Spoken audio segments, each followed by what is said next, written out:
விடுதலை சிறுத்தைகள் கட்சியவும் காங்கிரஸையும் உடைக்கணும் அப்படின்னு ஸ்டாலின் ஒரு பிளானை எக்ஸிக்யூட் பண்ணியிருக்காரு. எதுக்காகங்க கூட்டணி கட்சியவே உடைக்க போறாங்க? இங்க இருக்கக்கூடிய காங்கிரஸ் கிட்டத்தட்ட திமுக கொத்தடிமை தானே, விசிகாவும் அப்படித்தானே இருக்கு. ஆல்ரெடி 2 கட்சியும் திமுகவோட கட்சி தானே. காங்கிரஸ்ங்கிறது திமுகவோட கதர் வாரியம், கதர் அணி அப்படின்னு வச்சுக்கலாம். விசிகா அப்படிங்கிறது திமுகவோட பட்டியல் சமூக அணி அப்படின்னு வச்சுக்கலாம். இப்படித்தானே ஓடிக்கிட்டு இருக்கு. இதை என்னத்தை போய் உடைச்சிக்கிட்டு போயிட்டு வந்துக்கிட்டு அப்படிங்கிற மாதிரி. பிரச்சனை என்னன்னா, காங்கிரஸ் எப்பெல்லாம் மத்தியில் ஆட்சியில் இருக்குதோ அப்பெல்லாம் திமுக வந்து காங்கிரஸுக்கு அடிமை. இவங்க அடுத்தவங்கள வாய்க்கிலேயே நொட்டுவாங்க அடிமைன்னு சொல்லிட்டு. 63 சீட்டு ரைடு விட்டு வாங்கினதெல்லாம் பாத்தீங்களா? எப்ப காங்கிரஸ் சென்ட்ரல் ஆட்சியில இருக்கோ இவங்களுக்கு 4 சீட்டு கொடுத்துட்டு மந்திரி 4 மந்திரியை கொடுத்துட்டா போதும். அவங்க பாட்டுக்கா திருடி ஏதாவது பொழைச்சுப்பாங்க. ஏதோ 2G ஊழல் பண்ண மாதிரி, வீரான ஊழல் பண்ண மாதிரி ஏதாவது ஒண்ணு பண்ணி பொழைச்சுக்குவாங்க. அதுக்கு பதிலாக இங்க காங்கிரஸுக்கு அள்ளி கொடுத்துருவாங்க. காங்கிரஸ்காரங்களும் லேசுப்பட்ட ஆள்லாம் கிடையாது. ஒரு 4 மந்திரி பதவி தரேன், நீ பட்டா ஊழலை போட்டு அடிச்சு நோத்திக்கிட்டு நாங்க உன் டாக்குமெண்ட்லாம் வாங்கி வச்சுக்கிட்டு உன்னை எந்த நேரத்துல எப்படி மிரட்டணுமோ தேர்தல் நேரத்துல வச்சு செய்யறோம். இத்தனை சீட்டு கொடு அத்தனை சீட்டு கொடுன்னு. இல்லாட்டி கனிமொழியெல்லாம் தூக்கி உள்ள வைப்பாங்களா? பிஜேபிக்காரனுக்கெல்லாம் அவ்வளோ பலம் இல்லை, 10ல. சும்மா தெண்டா கருமாந்திரம். இடி சிபிஐ இதெல்லாம் என்னத்துக்கு வச்சிருக்காங்கன்னே தெரியல. சும்மா பூச்சாண்டி காட்டிட்டு இருக்காங்க. இவ்வளவு அராஜக அட்டூழியா நடக்குது, இவங்களை தூக்கி உள்ள போடுறதுக்கு துப்பு இல்லை. பட் காங்கிரஸ்காரங்க இதெல்லாம் செஞ்சிருவாங்க. நான் சொல்றதை கேட்கல, தூக்கிடுவேன் அப்படிங்கிற மாதிரி தூக்கிடுவாங்க. திமுகவும் வழக்கம் போல ஆமாஞ்சாய போட்டுருவாங்க. கேட்டா இங்க நம்ம கிட்ட வந்து மாநில சுயாட்சி கருணாநிதி அப்படின்னு சொல்லிட்டு பேசிக்கிட்டு இருப்பாங்க. பட் இப்ப மேட்டர் என்ன அப்படின்னா, இப்ப காங்கிரஸ் வந்து திமுகவுக்கு அடிமையா இருக்கு. வேற வழி இல்லை, மத்தியில ஆளல, இதுக்கு மேல ஆள போறதும் இல்லை. காங்கிரஸ் முக்து பாரத் அப்படிங்கிறத பிஜேபி செய்யறாங்களோ இல்லையோ, ராகுல் காந்தியே தொடர்ச்சியா செஞ்சுக்கிட்டு இருக்காப்புல அதுக்கான வேலைகளை. அந்த அடிப்படையில தான் இப்ப காங்கிரஸ் வந்து ஏதாவது சீட்டு கிட்ட எக்ஸ்ட்ரா கேட்போம், ஆட்சியில பங்கு அதிகாரத்துல பங்கு அப்படின்னு சொல்லி ஒரு உருட்டி பார்த்தாங்க. இவங்க தரமாட்டாங்க. நீங்க மத்தியில ஆட்சியில இருந்தீங்கன்னா நாங்க கொள்ளையடிக்க வருவோம், நாங்க மாநிலத்துல ஆட்சியில இருந்தா நீங்க கொள்ளையடிக்க வரக்கூடாது, ஏன்னா நாங்க கொள்ளையடிக்கிறது இங்க பத்தலை அப்படிங்கிற மாதிரி தான். கேட்டா மாநில சுயாட்சின்னு உருட்டுவாங்க. ஆனா தேவையான மீத்தேன்ல இருந்து பீத்தேன்ல இருந்து எல்லாத்துக்கும் கையெழுத்து போட்டு வந்துருவாங்க. நீட்டுக்கு கூட இவங்க தான் கையெழுத்து போட்டாங்க. இப்ப என்னன்னா, இவங்க வேலைக்கு ஆக மாட்டாங்க போல இருக்கு. நம்ம டிவிக்கு பக்கம் ஒரு பாயை விரிச்சு வைப்போம் அப்படின்னு சொல்லிட்டு விரிச்சிட்டாங்க. குறிப்பா தமிழ்நாடு காங்கிரஸோட மேலிட பார்வையாளர் கிறிஸ் ஜோடங்கர், அவர் வந்து இப்ப ராகுல் காந்தியோட உத்தரவு இல்லாம அவர் செயல்பட போறதில்ல. ராகுல் வந்து ஆத்துல ஒரு கால் செத்துல ஒரு கால் அப்படின்னு சொல்லிட்டு வச்சுக்கிட்டு இருக்காப்புல. அதாவது பூனை மேல மதில் மேல. என்னங்க தப்பா சொல்றேன்னு பாக்குறீங்களா? ஸ்டாலின் பாஷையில சொல்றேன். மதில் மேல் பூனை போல அப்படின்னு எனக்கு எளிதா சொல்ல தெரியும். பூனை மேல மது மேல அப்படிங்கிற மாதிரி ஸ்டாலின் பாஷையில சொல்லணும்னா எந்த பக்கம் குதிக்கிறதுன்னு தெரியாம இருக்காரு. இது எல்லாத்தையும் டோட்டலா ஸ்மெல் பண்ணிட்டாங்க. 2 பக்கமும் பேசிட்டு இருக்காங்க அப்படின்னு. அப்ப இவங்க போனாலும் போயிடலாம் ஒரு வேலை. ஏன்னா இப்ப டிவி கேவில் வந்து 60 சீட்டு, ஒரு 4 மினிஸ்டர் தரேன், துணை முதல்வர் தரேன், இல்ல பாண்டிச்சேரி சிஎம் அப்படி இப்படின்லாம் சொல்லி நிறைய ஆஃபர் அப்படிங்கறது கொடுத்துருக்காங்க. அவங்களுக்கும் லைட்டா ஒரு பார்வை இருக்கு. நம்ம திமுகவோட கூட்டணி வச்சு வச்சு தமிழ்நாடு காங்கிரஸே கரைஞ்சு போச்சு, பூரா பயலும் திமுக கொத்தடிமை ஆயிட்டான், பேசாம நம்ம தனிச்சு அப்படியே டிவிக்கு பக்கமா சாய்வோமா அப்படிங்கிற ஒரு திங்கிங் ராகுலுக்கு இருந்திருக்கு. இத ஸ்மெல் பண்ணிட்டு காங்கிரஸை உடைக்கணும் அப்படின்னு முடிவு பண்ணிட்டாங்க. இதற்கு இடையில விடுதலை சிறுத்தை வந்து எனக்கு 12 சீட்டு கொடுக்கணும், அதெல்லாம் முடியாது, போகாது வராது அப்படின்னு சொல்லி மல்லு கட்டுறதை ஸ்டாலின் ரசிக்கல. மறுபக்கம் ராமதாஸ் கூட்டணிக்கு வர்ற மாதிரி இருந்தது மருத்துவர் ராமதாஸ் அவர்கள். அதெல்லாம் முடியாது, நாங்க வந்து கூட்டணிக்கு வரமாட்டோம், அவங்க வந்தா நான் வரமாட்டேன் போக மாட்டேன் அப்படின்னு சொல்லிட்டு முரண்டு பிடிக்கவும், இதை வச்சுக்கிட்டு அழுவ முடியல, துரத்தி விட்டுட்டு அழுவ முடியல, பேசாம இதை கட்சியை உடைச்சு விட்டுருவோம் அப்படின்னு சொல்லிட்டு 2 கட்சிகளையும் உடைக்கிறதுக்காக மாப்பிள்ளை சாருக்கு உத்தரவு அப்படிங்கிறது பிறப்பிக்கப்பட்டிருக்கு.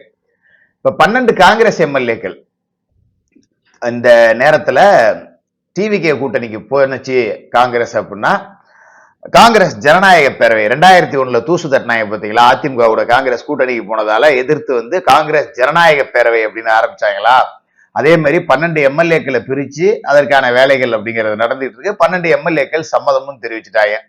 இதற்கிடையில டெல்லியில மேலிட கூட்டம் நடக்கிறப்ப நம்ம அறிவாலய வாலி செல்வ பெருந்தகை இது வந்து ஒவ்வொரு மாவட்ட காங்கிரஸ் தலைவராக கூப்பிட்டு ஒவ்வொரு எம்எல்ஏ கூப்பிட்டு மேலிடத்துல இருந்து கூப்பிட்டு கேட்டாங்கன்னா நாங்க திமுக கூட்டணி தான் போவோம்னு சொல்லு, நாங்க திமுக கூட்டணி தான் போவோம்னு சொல்லு அப்படிங்கிறாரு. ஏன்னா கையோட பலம் அப்படின்னு இருக்குல்ல, அது அவருக்கு தெரியும். அதாவது கைன்னா காங்கிரஸோட பலம் இல்ல, கை புஜம் இருக்குல்ல, இதோட பலம் என்ன? Arm strong. ஆர்ம் ஸ்ட்ராங் மாட்டி இருக்குல்ல, அது தெரியும். அதனால நமக்கு ஏன்டா வம்பு, நம்ம ஊர்ல யாருக்கும் தெரியாத மாதிரி இத்தனை நாளா வெளிப்படையா கொத்தடிமையா இருந்தோம் திமுகவுக்கு. இப்ப என்ன கரை வேட்டியை தானே திமுக வேட்டியே கட்டிக்கிட்டு நம்ம ஆல்ரெடி கொத்தடிமையா போய் சேர்ந்துருவோம். நமக்கு என்ன கரை வேட்டி மாத்துறது புதுசா அப்படிங்கிற லெவல்ல திமுகவுக்கே போற ஐடியாவில் இருக்காங்க. இந்த 12 காங்கிரஸ் எம்எல்ஏக்கள், குறிப்பா திருநாவுக்கரசும் இதுல அடக்கம், இன்னும் நிறைய பேர் எல்லாத்தையும் சேர்த்துக்கிட்டு வேலை பார்க்கக்கூடிய ஒரு டியூட்டி அப்படிங்கிறது நடக்குது. அந்த அடிப்படையில தான் காங்கிரஸ் உடைக்க தயாரா இருக்கு. இதுக்கு ஒரு ஆஃபர் ஒண்ணு வச்சிருக்காங்க. என்ன அப்படின்னா, இந்த கிறிஸ்டோடங்க இருக்காருல்ல, இவருதான் இவ்வளவுக்கும் காரணம், கிறிஸ்டோடங்கரை மாத்துங்க, எங்களுக்கு தோதான ஒரு ஆளை போடுங்க, இந்த முகுல் பாலகிருஷ்ண வாஸ்னிக், முகுல் வாஸ்னிக்னு ஒருத்தர் இருக்காருல்ல, அவரை போடுங்க அப்படின்லாம் சொல்லி பார்த்திருக்காங்க. பட் மேலிடம் மாத்திர மாதிரி இல்லை. அதனால காங்கிரஸை காலி பண்ணி விட்டுறணும் அப்படின்னு சொல்லி ஒரு பிளான் எக்ஸிக்யூட் பண்ணப்பட்டிருக்கு.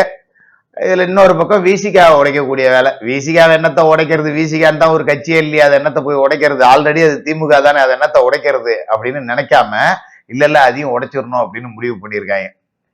இதுக்குதான் செல்வ பெருந்தகை வன்னியரசும் ஒருத்தருக்கு ஒருத்தர் மோதிக்கிற மாதிரிலாம் காமிக்கிறாங்க. பட் இது எல்லாமே ப்ரீ பிளான்டா செய்யப்படுறது அப்படிங்கறதுதான் இங்க மேட்ரு. என்னன்னா, திருமாவளவன் நம்ம கொடுக்குற சீட்டை கேட்கல போல வரலன்னா நம்மளும் காங்கிரஸ் கூட அப்படியே நோவாம ஒரு 25 சீட்டை வாங்கிட்டு டிவிக்கு பக்கம் ஒதுங்கிரும், பாத்திரலாம் 1ல 2ல அப்படிங்கிற மாதிரி ஒரு கணக்கு போட்டிருக்காப்புல. பட் இங்க மேட்ரு என்னன்னா, திருமாவளவன் இன்னைக்கு டிவிக்கு கூட்டணிக்கு போகணும்னா திருமாவளவன் மட்டும்தான் தனியா போகணும். ஒத்த பானையை தூக்கி தலையில வச்சுட்டு போயிட்டே இருக்க வேண்டியதான், சின்னத்தோட கிளம்பிட்டேன் நானு அப்படின்னு சொல்லிட்டு. எஸ் பாலாஜி இருக்க மாட்டாப்புல. ஏன்னா எஸ் பாலாஜிக்கு மெட்ராஸ்ல எத்தனை வீடு இருக்குன்னு அவருக்கே தெரியாது, அவ்வளவு மேட்ரு இருக்கு. ஏரோப்ளைன் எல்லாம் மதிச்சு என் தொகுதியில் எப்படா ஹெலிகாப்டர் ஓட்டலான்னு லஞ்சம் வாங்குற அளவுக்கு அவன்கிட்ட போய் காசு கேட்கிற அளவுக்கு டெவலப் ஆயிருக்காரு அப்படின்னா பாத்துங்க அவர் எவ்வளவு திமுக செல்வாக்கு உள்ளவரா இருப்பாரு அப்படின்னு சொல்லிட்டு அவரு திமுகவிலே தங்கிடுவாப்புல. இந்த எம்பி ரவிக்குமார்னு ஒருத்தர் இருக்காருல, அந்த ஆளு வாழ்க்கையில விடுதலை சிறுத்தை கட்சி வேட்டி கட்டினதே கிடையாது. கேட்டா எழுத்தாளர்னு உருட்டுவாரு. கட்சி கொடி இருக்குல்ல, அதை கார்ல கட்டினதே கிடையாது. ஆனா அவர் எம்பி. அந்த ஆள்லாம் அப்படியே திமுகவிலேயே செட்டில் ஆயிடுவாப்புல. அடுத்து சானவாசு, நம்ம சிறுபான்மை உடன்பிறப்பு, அதுவும் ஆல்ரெடி சிறுத்தை எல்லாம் கிடையாது, அதுவும் ஒரு திமுக கொத்தடிமை தான், அதுவும் அங்கேயே ஸ்டே ஆயிடும். வன்னியரசு சொல்லவே வேண்டியதில்லை, தலைவா கோச்சியாகி தலைவா போயிட்டு வாங்க தலைவான்றாப்புல. திருமாவளவன்ட்ட ஒரே ஒரு வார்த்தையில, ஏற்கனவே வானூர் தொகுதியில நிக்க வச்சு என்னால ஜெயிக்க வைக்கல, இதுல நீங்க விஜய் கூட கூட்டணி போயிட்டு என்ன காலி பண்ணி விட்டுறாதீங்க தலைவா அப்படிங்கிற ரீதியில அவரும் திமுகவிலே தங்கிடுவார். அதனாலதான் இந்த 2 கட்சியும் உடைக்கிறதுக்கான வேலைகள் நடக்குது. அப்படி இல்லை அப்படின்னா கொடுக்கறத வாங்கிட்டு குப்பரப்படுத்து செவனேன்னு தூங்கணும். இதுதான் காங்கிரஸுக்கு ஒரே ஒரு டார்கெட். 30 சீட்டு கொடுப்பேன், சத்தம் வரவிடாதீங்க, ஆட்சி கீச்சின்னு வச்சுக்க, வெளுத்து விட்டுருவேன், செவன்னு படுத்துரு அப்படிங்கிற மாதிரிதான் ஒரு ஆஃபர் கிடைக்கும். அது மாதிரி திருமாவளவனுக்கு 6 சீட்டு, கம்யூனிஸ்டுக்கு 6, திருமாவளவனுக்கு 6, வைகோவுக்கு 6. அதெல்லாம் பாத்துங்க திருமாவளவன் எந்த அளவுக்கு இருக்காரு அப்படின்னு சொல்லிட்டு. கம்யூனிஸ்ட் வைகோவை கம்பேர் பண்றப்ப விசிகா பெரிய கட்சி தான், ஆனா அவங்களுக்கு கொடுக்குற 6 தான் இவங்களுக்கும் கொடுக்குறாங்க அப்படிங்கிறப்ப எந்த அளவுக்கு திமுகவுக்கு அவங்க அடிமையா இருந்துட்டாங்க. கடந்த காலகட்டத்துல எதுலையுமே ஏத்து பேசல. எங்கேயாவது ஒரு பிரச்சனைனா மட்டும் பாசிச காவல்துறையை கண்டிக்கிறோம், காவல்துறைக்கு பொறுப்பான முதலமைச்சரை பத்தி பேசவே மாட்டாங்க. எங்க கட்சியை கூட கொடியேத்த விடாம பண்ற இந்த காவல்துறையை வன்மையா கண்டிக்கிறோம். இப்படிதான் அப்படியே அப்படியே எப்படி சொல்ற தோழமை சுற்றுறது, இதுக்கு பேர் அவங்க பாஷையில சொன்னோம்னா. அப்படியே இருந்துட்டாங்களா, இப்ப வேற வழி இல்லை. இப்ப திருமாவளவனுக்கு 6 சீட்டு தான். அடங்கமறு அத்துமீறு அப்படின்லாம் சொன்னீங்கன்னா 6 சீட்டு தரேன், முட்டு விடு மூடிக்கிட்டு படு, அவ்வளவுதான்.